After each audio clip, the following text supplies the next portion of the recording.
Canada was very used to having, creating great experiences for people who visited the parks and sites in person.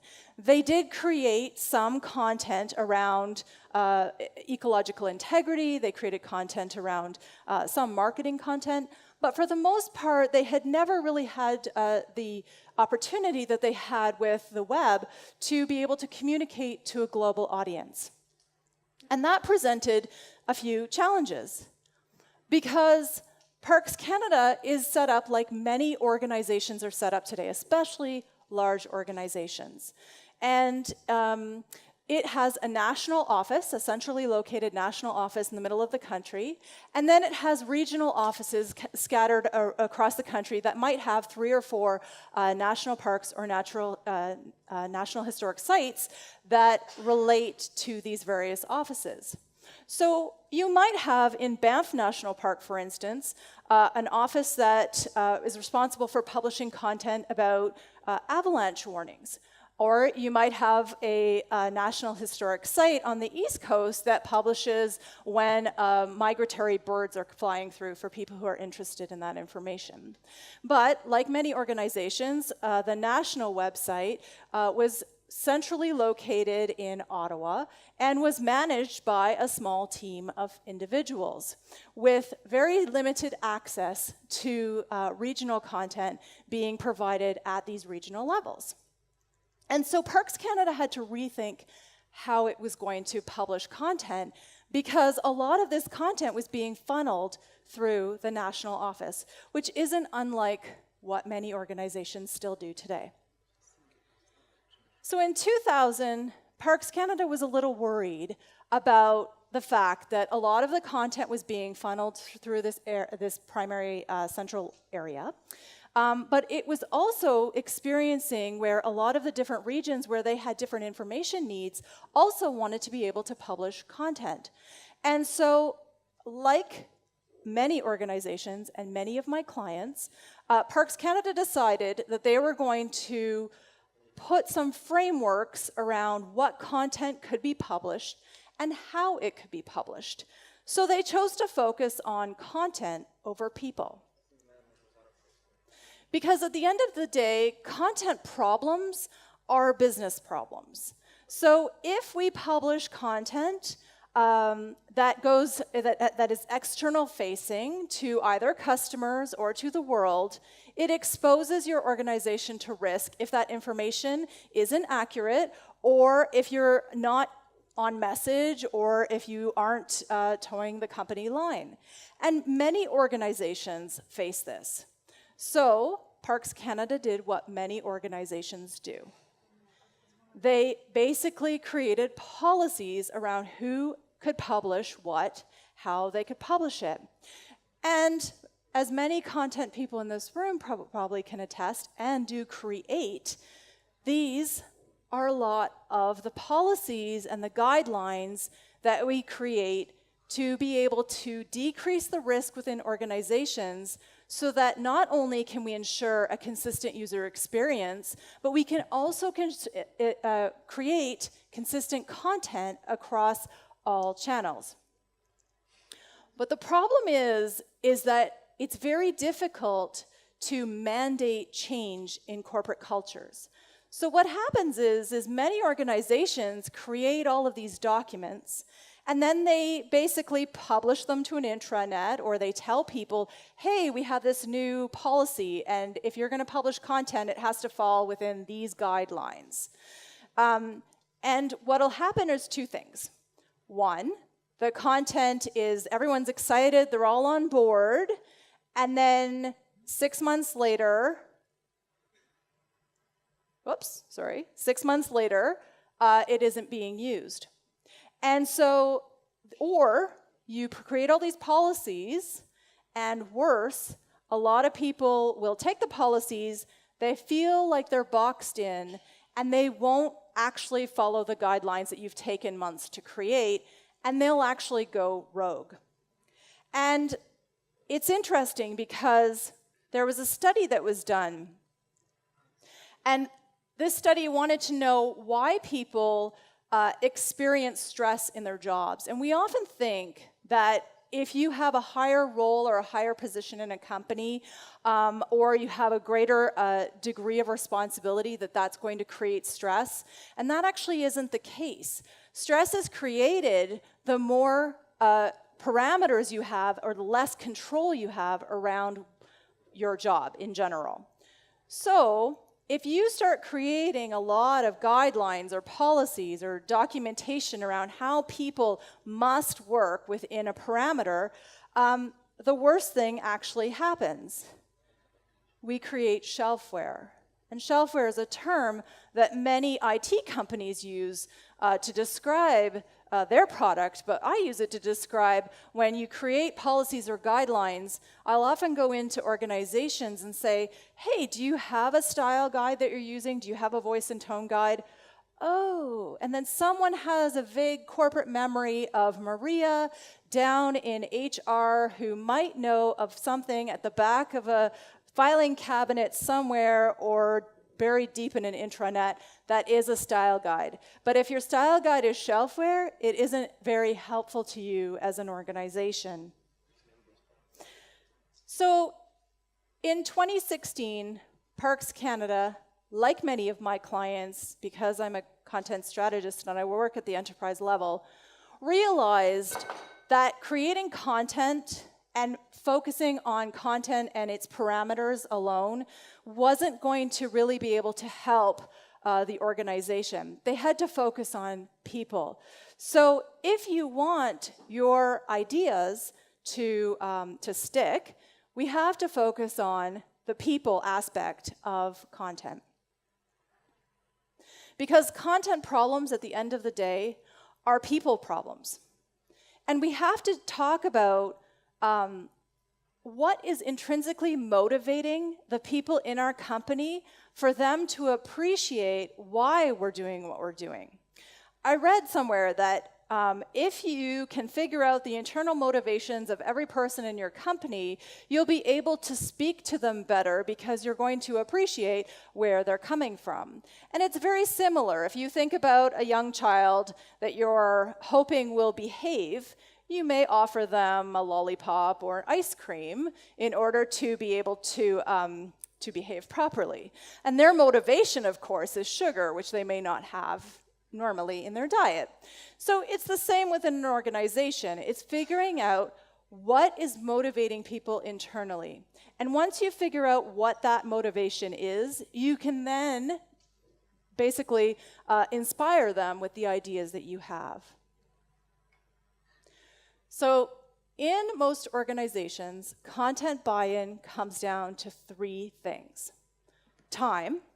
So if you say to someone, I'm going to give you this policy and I want you to follow it, and it's going to take 4 more hours in your day, and most people are already stressed out to begin with, the number of work they have to do, a lot of people will suddenly not follow your guidelines. Money. Does it require more budget? Does it require more resourcing, which is tied to budget? Or they won't follow your guidelines. And personal.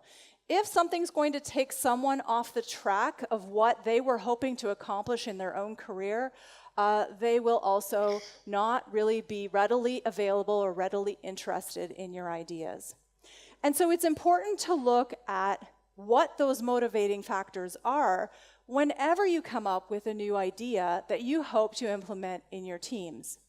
And by the way, even though this is at an enterprise level, this actually works within small content teams and small design teams at the same time. Because if someone on your team isn't feeling it or isn't really understanding, it's very hard to get them on board. And so what many people in the content world and in the user experience community have talked about over the past few years is empathy.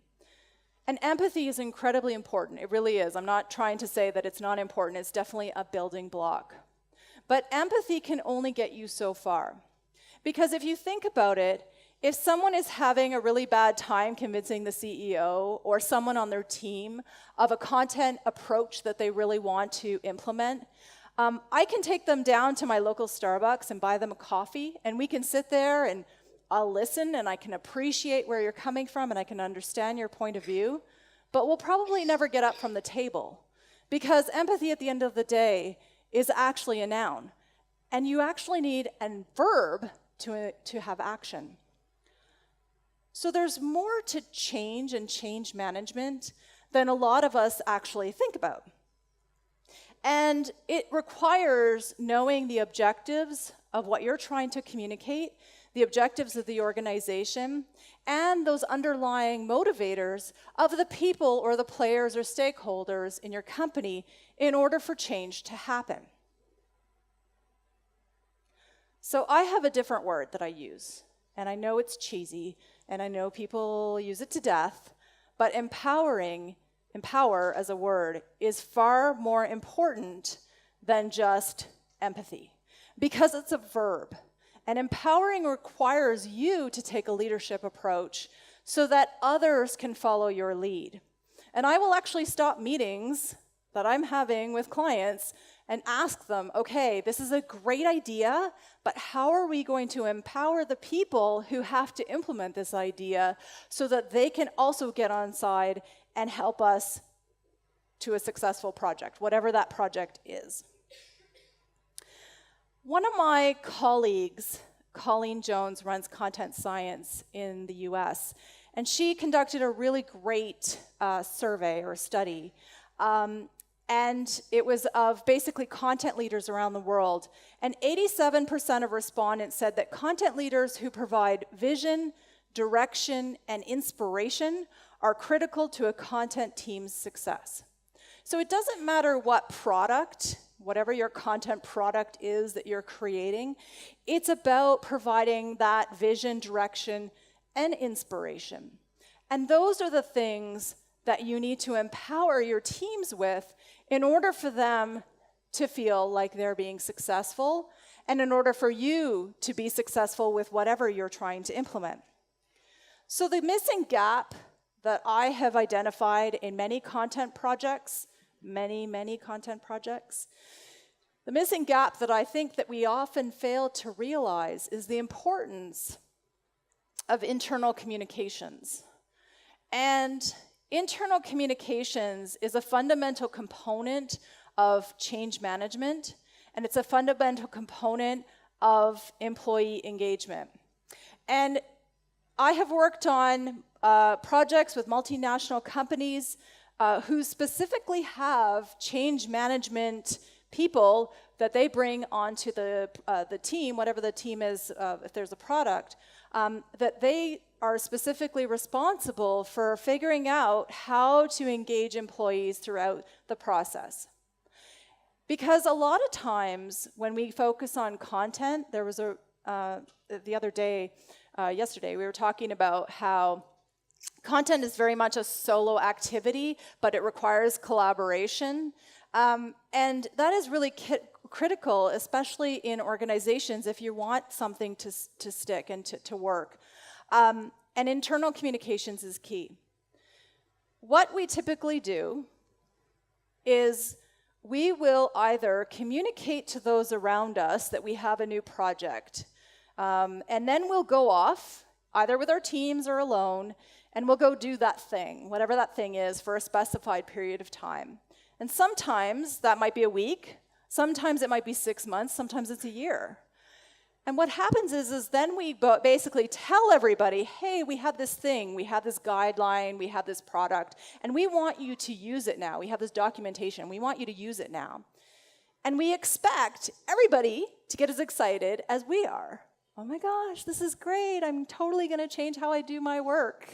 But that rarely happens because there's a huge space and a huge gap underlying this. I call this the ta-da moment.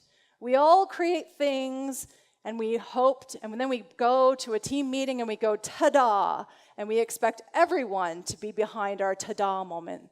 But ta-da moments rarely last. And sometimes people will get excited about your ta-da moment, but oftentimes after the ta-da is over, weeks pass and nobody's behind it anymore except you. And the reason for that is because not only is there a gap underneath your ta-da moment from the time of inception to the time you've actually produced whatever it is you're producing, but there's also something going on with the employees that you're presenting to. And in 6 months, let's say, maybe their priorities have shifted, maybe their motivations have shifted, and maybe they've forgotten about why you were doing this in the first place. So coming back to internal communications, there's a whole structure that has to happen under the ta-da moment in order for the ta-da to actually take place and to actually stick. And that is an infrastructure at its base level that is basically motivating and empowering the people around you by offering learning and training opportunities. I heard that in the talks over the past few days. Informing people, motivating people throughout the process, and then also using champions throughout the organization who can speak to what you are doing at every step of the way. So you don't need to have an official change management person on your team. You don't have to have a really large organization to be able to do this. But frequent communication is essential to building up momentum for the ta-da moment, but also after the fact being able for people to follow along and for whatever you're creating for it to stick. At the end of the day, many people in organizations actually don't know what their roles and responsibilities are. This was a survey that was conducted by an employee engagement firm, and they asked people, do you actually know what your roles and responsibilities are in your organization? And this doesn't have anything to do with content. But 35% of people said, I'm scared to ask, and 44% said, my roles and responsibilities keep changing, I'm really not sure. So within that culture and in that framework of not understanding what your role and responsibility is, it's really hard to get behind the ta-da moments, and it's really hard to know your role and your place in those ta-da moments. And it's interesting because many of my engagements with different clients start by me talking to the people within the content workflow to actually find out what people are doing. And 9 times out of 10, their job description doesn't actually match what they're really doing. They're usually doing a lot more. So, content problems, and if you face a content problem, is usually a leadership problem. It means that there's no communication. It means that you're relying on the ta-da moment. It means that you're sort of governing from the top down. I now have a policy, thou shalt do it. And I'm going to submit it to everybody in the organization, and I hope that you will follow along. Or it's not as negative. Hey, I've got this really great idea. It's going to require you to change how you work, though, and we all get comfortable, right? We all get comfortable, and organizations are the same. They take out their favorite pair of jeans and they slip into them and go, okay, I'm really comfy now. I'm just going to go back to the way I know and I'm familiar of doing things. So what can we do as content leaders? Well, I think in 2017, there are a number of things that we can do. Going forward, I think we need to focus on learning instead of lecturing. Oftentimes, we will tell people what we want them to do. And I hear this is a cliche, but I'm an English major at heart. This is a quote by Anton Chekhov that really spoke to me. He says, "Don't tell me the moon is shining, show me the glint of light on broken glass." And it means that if we explain and we show and we don't just tell, people will have a greater propensity towards getting behind our ideas. Coming back to that earlier study of content leadership, content team members are motivated by opportunities to grow and develop. So coming to conferences, but not just you as content people, encouraging people who aren't in content to come to conferences so they can appreciate where you're coming from when you come up with a new idea. So my challenge to you is when you go back to your desks on Monday, if you are working in a team, take 5 ideas that you learned from this conference and share them with a small group of people in your organization so that if you ever decide to implement them in the future, they already have a base set of knowledge that they can refer back to. What I do, I like to actually use, for instance, customer journey mapping. I work with people within the organization at various levels to get their feedback because everyone has different piece or understanding of a customer's journey and the content and its relationship to that journey. And then we create these and people then print them out and keep them at their desk so that they have a bigger picture, because a lot of times in organizations, people only understand their small piece of the puzzle. And so having people collaborate and providing them with opportunities to learn is really essential to understanding the bigger picture and understanding your role within that bigger picture.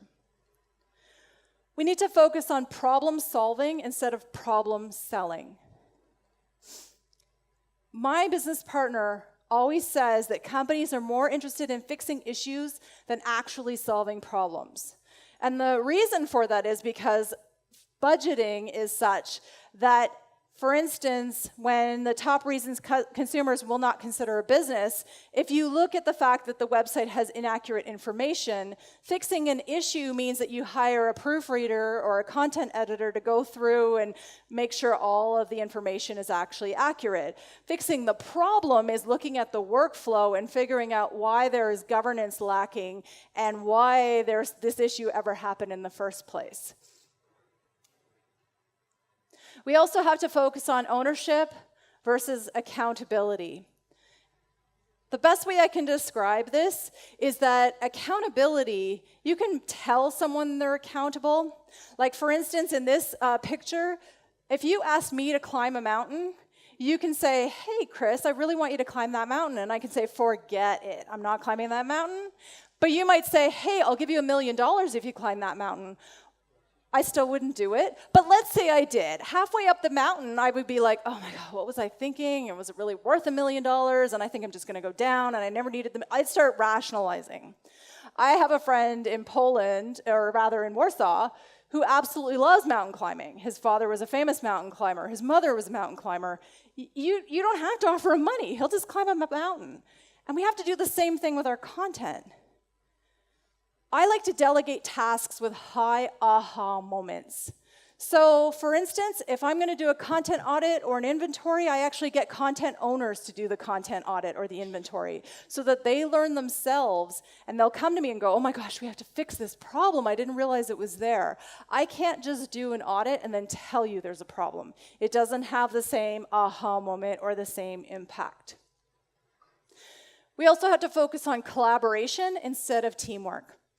Sort of the same thing, I get it. But in teams, we often work in teams. But collaboration, we have to recognize that even if we fall anywhere in a department, that there are other departments that feed into the content that we create.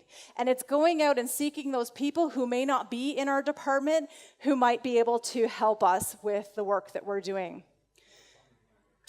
Oftentimes, we're creating content in silos. And I always tell people, don't create content around the silos, which is what a lot of people do, but create content in spite of silos. So collaborate so that everyone is working together from the same page, which is why the idea the other day of the doc-a-thon was such a great idea, because you're collaborating to create the documents. I also believe that developing playbooks instead of policies is a really important tool. And if you can basically crowdsource that with your company, create a playbook that allows you to customize, basically drag and drop, the information that is relevant and aligns with the internal motivations of the various teams who are reading it, as opposed to one big policy that you expect people to find what's relevant for them. So I encourage my clients to create playbooks that allow for autonomy, that allow for people to create and be creative within their departments with a bit of leverage so that they're not going rogue on you because they can't work within the confines you've developed. And finally, I think that we have to look at inspiration instead of just ideas all the time. Hey, I've got a great idea, I've got a great idea, I've got a great idea. We have to inspire the people under us with our ideas. Pablo Picasso said that inspiration exists, but it has to find you working. So you can't just sit around in isolation coming up with great ideas. So many people do that, but they're not working. So they're not really realizing that in order to get inspiration, to get further inspiration that can move your team forward, you actually have to be working in it yourself so that you can actually inspire the teams around you. So content needs leadership, and great leaders set out to make a difference. If you think about Martin Luther King, he had a dream, and people wanted to follow the dream. He didn't just tell them a long list of things that he thinks they should do. He talked about the dream. And so it's figuring out how you as a content leader want to make a difference in your organization, and then rallying the people around you by motivating them, empowering them, and inspiring them to continue and carry out whatever you decide you want to do in terms of change. And content people are amazing change agents. Digital transformation right now is being mostly done through the chief marketing officer. And I know some of your roles may not fall under marketing, but traditionally in organizations, marketing is where a lot of content is. And it's not the CTO or the CIO or the CXO. It's all under under the marketing officer. So, content is king. It's a mantra that we hear at every conference, and a lot of people have forgotten where content is king came from. It was coined in 1996 by Bill Gates, who was excited about the internet and was talking about how content is going to be king of this new marketplace of information and exchange of ideas. And it had a connotation of importance over power.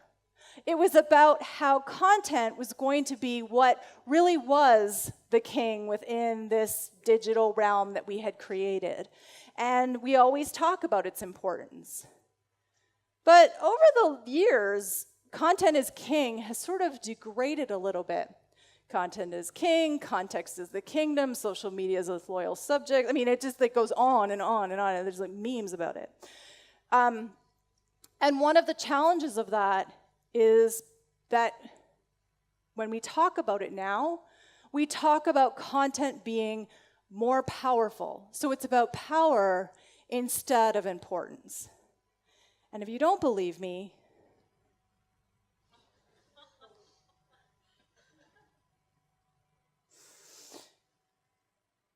content has a great deal of power and a great deal of importance. And this was the protest or the memorial after the Charlie Hebdo attacks in Paris. Everyone went out in the streets and raised their pens. And for years and years and centuries, we've been talking about the fact that the pen is mightier than the sword. And all of you as content, whether you're a content writer, a content creator, or a content visionary, we all hold the power with respect to content. And so it's really important, after this conference, take the knowledge you have, share it, but it's really going to be important that all of us become content leaders. Thank you.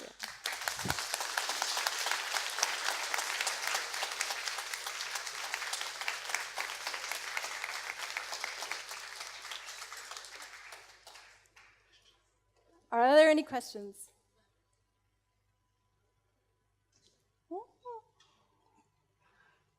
I know it's beautiful, it's the weekend, you want to go.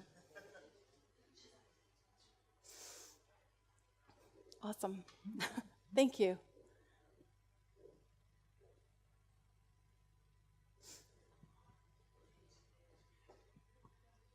Hi. Thanks for a great presentation. And you touched on a sensitive spot about the thing you said, develop playbooks that encourage autonomy rather than policies. And I'm thinking about things that when you're in a larger group, and especially, different countries and all that kind of stuff spread out geographically, that you might have a lot of details in, for example, the style guide. But I think, I'm guessing that you would argue, yes, it's okay to say, yes, we use active voice, whatever, various kind of details. But when is it too much, and when do you allow autonomy? Because now I'm just wondering, we had an incident a few years ago with a person who moved on somewhere else in the organization, and he didn't like following all the rules, and his manager said, yeah, you've got like 900 rules, that's too much. And I thought, but not everybody reads them, because if you're a professional writer, which he wasn't, you know half of that stuff. You just go in, new writer, what kind of English do we use, UK, US, blah, blah, blah. Okay, fine. And then you don't think about it. Yeah. But somebody who's not experienced does have to read them, and then 900 are a lot. And not that I know there are 900, that's what he said. But I mean, when is it too restrictive and prescriptive? That's a great question. I mean, it's going to depend on the content that you're creating, right? And the level of risks to the organization. I sort of think that policies should be living and breathing documents. So what I usually advise my clients is that they have a policy somewhere or a complete compendium that is the total playbook. But not everyone needs the full playbook. So the writers and editors or anyone who's external who's creating that content, they might need the full playbook.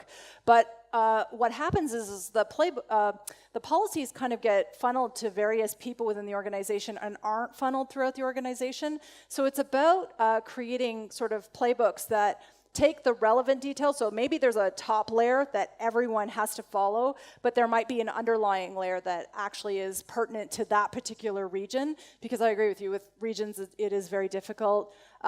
So there's sort of a kind of on a need to know basis and figuring out. So I often encourage clients to look at their employees like users. And do actual user testing of their own employees to figure out what's the information needs of everyone and how do we play with that. And with respect to the playbooks, yes, organizations do have sort of style guides that are written, which I call them blah blah text. So there's like lots of writing, and and that's really great for writers because you need that reference point. But the playbooks that I create are actually sort of those top high level things in a PowerPoint that can kind of, you can drag and drop slides, like put slides in and out as required, depending on the audience that you're sending it out to. So it really depends on each case. Yeah. Any more questions? We all have the flow in IT, and for instance, you are a content leader and you build a strong team, you inspire the rest of your team, and then you leave to other company and they remain, or you have a strong content leader and he or she leaves, and we remain, we get a new person, we try to get her or him inspired, and the biggest part of the stuff changes. Do you think it's possible to retain this inspiration culture? I do, and I think that it's a corporate culture that has to happen. I think it has to be inspired by the leaders of the organization, the senior leadership team, because to your point, there is sort of that ebb and flow within organizations as a whole. And in our industry in particular, most people don't stay very long. So it's about ensuring that, really looking at the onboarding process. And figuring out how to inspire that and how to look at employee engagement. And I do think, sadly, that there is a gap between, if you go into most HR organizations, or rather departments within a big company, they have no idea what we do, like none, they have no idea. So it's really difficult to be able to say, hey, like, we really need this thing that helps everyone to get behind what we're doing. So you really need a champion at the senior level, and you have to have them inspire the change so that some of those other pieces are in place to be able to, have onboarding, have regular employee engagement, and to be able to continue the excitement, however that means for your organization.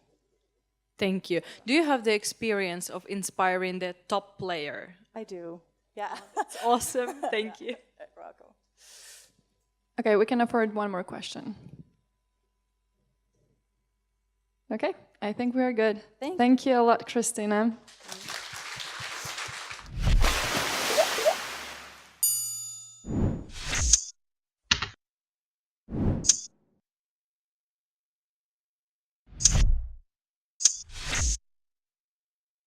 you.